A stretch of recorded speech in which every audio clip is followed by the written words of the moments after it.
இதழ்கள் சிவந்து தலை சுற்றியதே இதயம் வலிக்குதே இரவு கொதிக்குதே இது ஒரு சுகம் என்று புரிகிறதே நேற்று பார்த்த நிலவாய் என்று நெஞ்சம் என்னை கேட்கிறது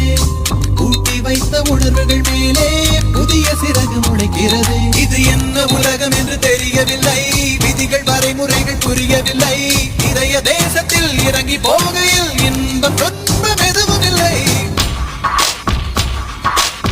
தொட்டு தொட்டு போகும் தென்றல் தேகம் எங்கும் வீசாதோ விட்டு விட்டு தூரும் தூரல் வெள்ளமாக மாறாதோ ஒரு வெட்கம் என்னை இது தீண்டியதே அவள் பார்க்கும் பார்வைதான் புரிகிறதே போகும் பாதைதான் தெரிகிறதே